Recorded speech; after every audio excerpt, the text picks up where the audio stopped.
ဒါတော့ brave beach ပေါ့ဒီတော့တောက်တက်နေရပါ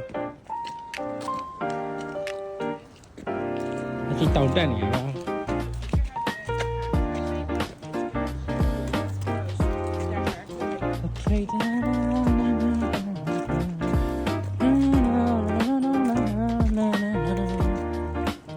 ဟိုဘက်ကတော့အင်္ဂလန်ပါ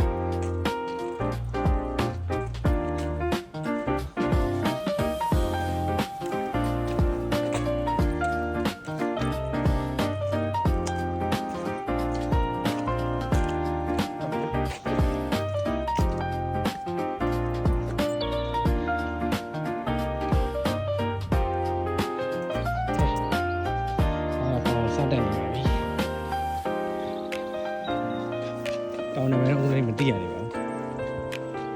ဒါတော့ယထာလက်ပါကျွန်တော်ဒီယထာနဲ့လာပါ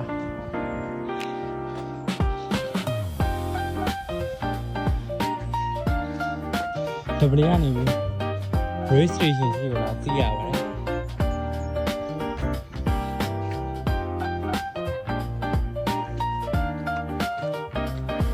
်ရှိတော့တောက်တက်လာတော့တော့ရောက်ဒီကိုင်းတက်အောင်ကြောက်တုံးနေတော့တိတ်ထားတယ်ကဲတက်နေပါပြီပေါ်ရောက်ပြီဟုတ်တယ်ဟောတောင်းနေတက်ရင်ရောပဲပေါ်တော့ရောက်တော့ပါမယ်ဘင်္ဂလိုတောင်တိုင်းနေမှာအဲ့တောင်တွေတော့မတက်နိုင်ဘူး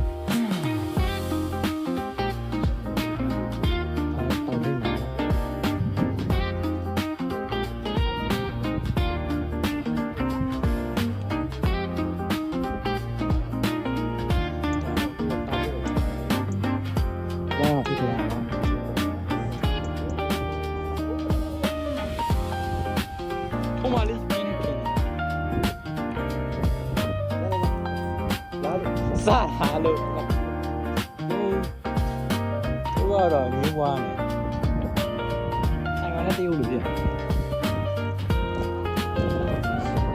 တက်ပြီးတော့ခိုင်ခိုင်နဲ့ပြန်ဆင်းနေပါလေအဲ့တော့မီဒီယိုရောက်ဖို့ပေး1000လောက်ပေး1000လောက်လိုမှာဖြစ်နေတယ်ကဲကျွန်တော်ဒီနေ့တော့ဒီရထားနဲ့လာတာပါဒီကပြန်တော့လာပါနဲ့လာပါ